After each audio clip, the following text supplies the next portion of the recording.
All right, so we knocked down some welds last night. Got a little tiny bit done down there. Feel maybe 10% better this morning about it. Still dreading having to do it all, but it is what it is.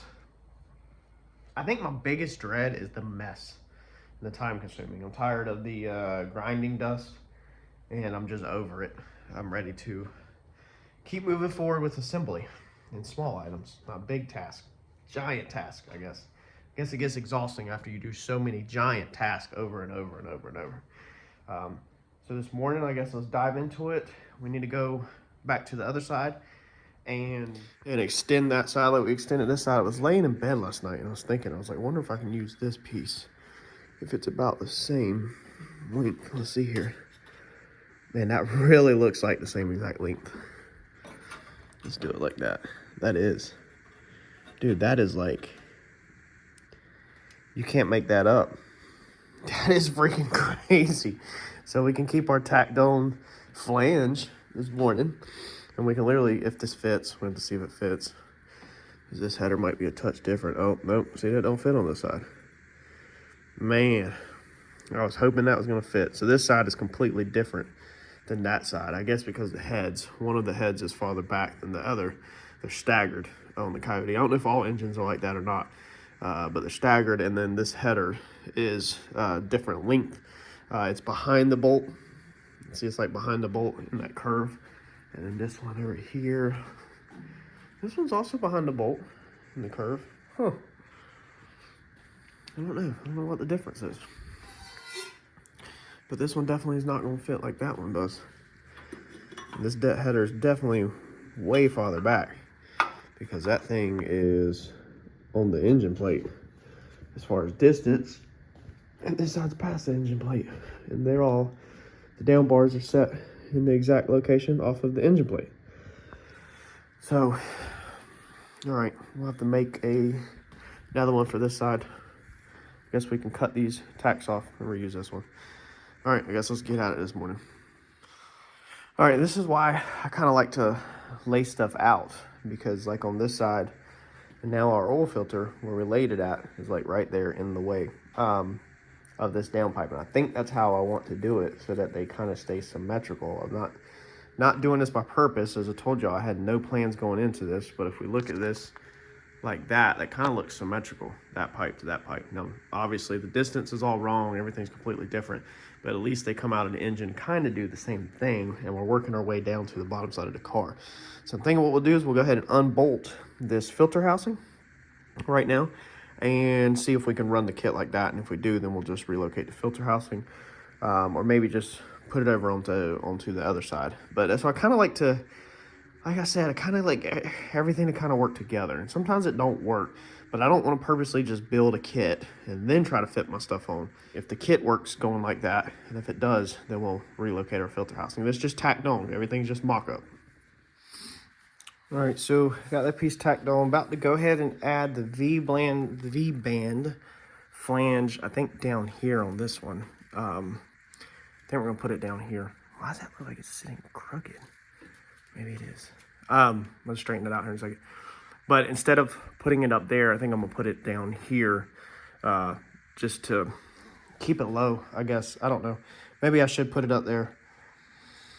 No, I think I'm gonna put it right there because this piece, I've already took it out. This piece will hook over and slip out as one long piece. I know it won't look symmetrical, but it is what it is. And this is my bottom piece right here anyway, which I needed to extend just a little bit, so it worked out perfect. That piece that we already had that we cut off, I can just slip inside there and weld that up. Now, one thing I did just notice a minute ago when I was tacking all this up, this stuff just does not want to tack to the headers. This stuff doesn't tack as bad, but the headers really don't want to tack. I wasn't cleaning the pipe, so see if that makes a difference. I have wiped the pipes down with paint thinner. I know this kind of like oily, this new stuff. I did have to bust open the other box to get another 90 out, but I know you're supposed to prep it. I just didn't do it, but I went ahead and wiped these down, so we'll see if it gets any better. Well, so far there is 100% nothing that I like about TIG welding, and the list of what I hate about TIG welding is extremely long, but we're not going to sit here and gripe. We got one side tacked up where it's not falling apart. Probably done more damage with my tacks than was even good. Hopefully not. Hopefully whenever they come over here, I think Mike and Brian's gonna be coming over here to do the control arms over here, mocking it up. Hopefully I can get them to put some real strong tacks on this, and then they can take it with them. We could take it off and take it with them, and he can back purge it and actually weld it over there at Uncle Mike's shop. So that side's done. That side wasn't too terribly bad. We're gonna have to do this other side. The challenging part of this other side is that the pipe, you can see right here, is up higher than where it meets. So really this needed to be moved more like this so we could get a sweep in there, but that's a pretty tight side to do. We probably, maybe if we could redo it, maybe we should have put the turbo more centered and not just a straight shot off of this.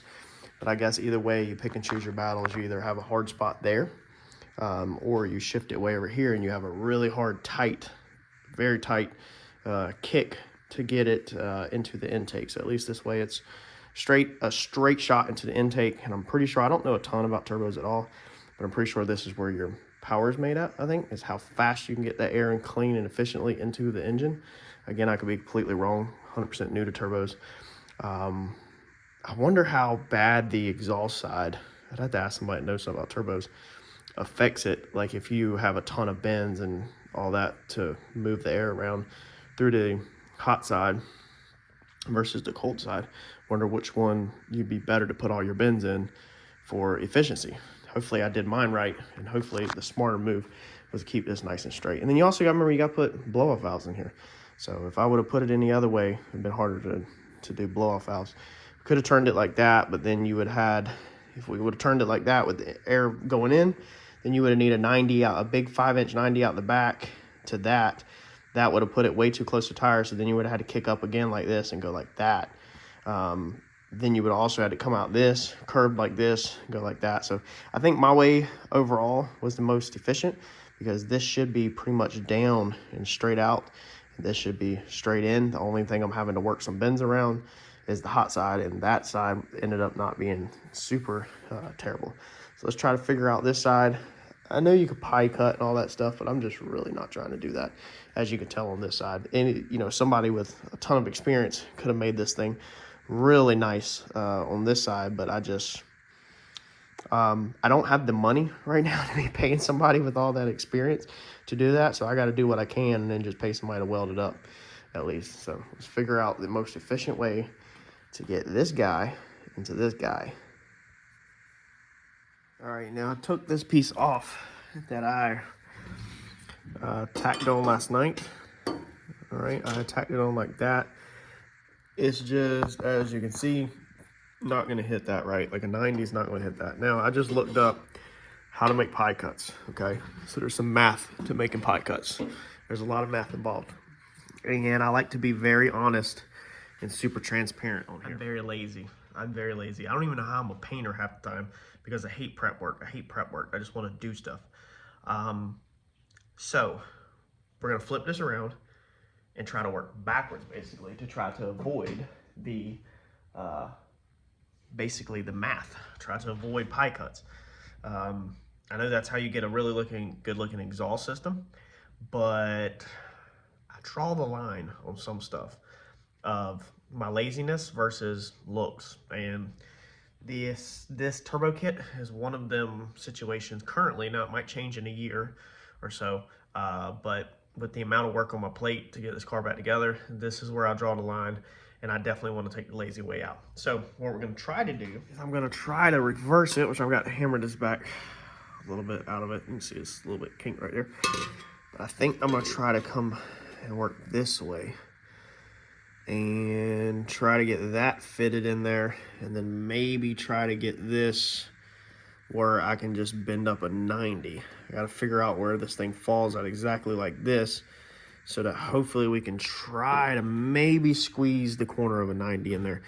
I'm not sure if that's doable or even going to work, but we're going to try to just kind of cut this stuff at an angle, angles on the end of it, and see if we can get this thing to fit up, basically.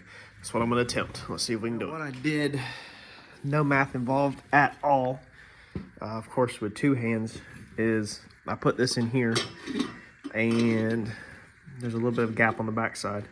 So we would definitely, we're not perfect yet, but then that right there, I took and put my square on it, okay, like this, right across here, all right, with the pipe touching down here, to see if I can even get that at a 90. And I can get that at a 90 with about 1/8 of an inch gap on the bottom side, meaning that if I can get a 90 to curve that sharp, I will cope out the top of this so that the pipe goes up in there so that it can be welded, and then we would be done with this. Won't look pretty, but I'm not trying to, or won't look prettiest, but I just don't care about looks on this right now. So I already had this piece. This is the down piece that we had right there. So if you remember, I talked about it in the other videos on when you kink the tubes and stuff, you can fill your kinks. So there's 2 kinks there, and then it goes flat. So my last kink is right there, and all that's flat. So I just come a little bit past that, marked it, so we'd have basically the same radius, close to the same radius as the next pipe that's going to be joining up to it, and marked it. I'm about to mark it and just cut it, since we already have this welded, and I literally need a 90. And then with no math involved, I'm going to see if somehow we can get this 90 to work by starting to take out, you know, both ends. I'll probably have to cut the tacks off this and keep shortening this side to bring the pipe in like this, basically bring it in and out, and hopefully we can get this thing to fit in there with no pipe cuts. All right, so we're close. We still have a gap on the bottom side, so now we're just trying to pull a little out the bottom, the top, back and forth to try to get these things to rotate where we can do it. But we don't want to mess up, especially don't want to take nothing out the monkey fab piece if we don't have to. I'd love to shorten that piece. I'm just not there right this second quite yet. I think here the next cut might be to shorten some of this flange out of this, but not 100%. But I wanted to show you this piece right here. So this is a flare piece. So once you get a couple of these cut off, you know, with the flares are out, if you're using this style piping, when you cut one of these short, then you're gonna have some of these random scrap rings laying around. You can then, you don't have to use your pipe clamp no more, or your hose clamp. You can then use these, they'll slip right over, and then you can actually bend them like that. I bent it like this as much as I could get out of it, because that should be the same diameter as the V-band. So, and V-band's actually, I think, a touch bigger. So you can see how we got a lot more taken out the bottom than we do the top. So we're trying to get this thing cut a little shorter to help with that angle. So I just wanted to point that out, is save your scrap. I went ahead and took a file and cleaned all this up on the inside right here from where it's cut, so this can slip on and off, and then also drew an arrow so I could keep up with my factory end and not the end that I cut with a cutoff wheel. That way this is the straightest possible. So there you go. You can see our cut. I had took the bench grinder a second ago and tried to take a little out of it, but I needed a little actual shorter, I think, and at a little more angle. So we're gonna try this real fast, see how this fits. All right, so I think I got the top pretty much where it needs to be, but we are going to start now taking some out of this so that we can get this piece to roll like this and hopefully still have enough on the backside to weld to. Is this ideal how you should do it? Absolutely, probably not. Is this the hack way that I'm gonna hack it up? Absolute, probably is. Let's roll. All right, so we got that one done. I've got to just quit because I'm already burning through like that right there, and I'm sure that's gonna be real fun to seal up. Hopefully Brian and them can get it. I'm sure they can, but I don't want to cause more damage.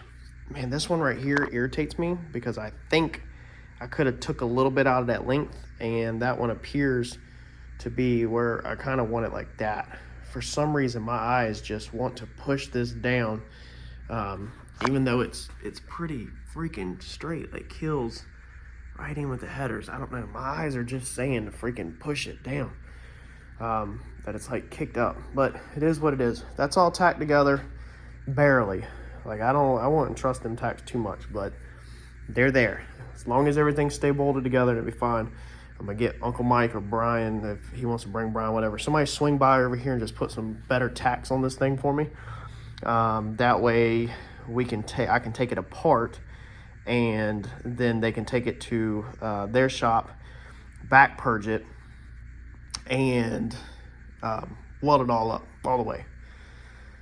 So that should be that. I think we can move on to aluminum, which now I'm dreading. See, I was loving aluminum, but it's like then once you get the settings, I didn't really mess with the settings, but like once you get it all set up, you just want to keep rock and rolling, because now I got to look up the settings for aluminum, change it to aluminum, and try to knock this piece out, which really I don't even probably need to do much with it. I can probably just sit it in there and have them tack that when it comes over. And then I need to put the fender back on, and we need to try to do this piece possibly. That might have to honestly wait, because it's going to hit somewhere down below the fender. I don't know, because we got to put the front bumper piece back on. So really both fenders kind of should be on. I don't know, let's figure it out. Let's at least try to get this. Y'all recommended in the previous video that we only go one blow-off valve, so that's what we're going to do. We'll leave the regulator alone for simpleness, and we will stub a pipe in here and then put the blow-off valve over here to the side. Y'all have recommended that I listen to Turbo John, and put the 5-bar sensor on its own vacuum off the Holly. So I will be doing that, I guess. And then somebody else recommended to put the fuel pressure regulator on its own vacuum off the manifold. So I guess I'm gonna change and do that also. So I need to get all them figured out, but I want to get this exhaust tacked and off of here over to their shop so they can do it. So let's let's try to fit this piece up. I guess I don't even need to touch the welding settings right now until I get it completely fitted up.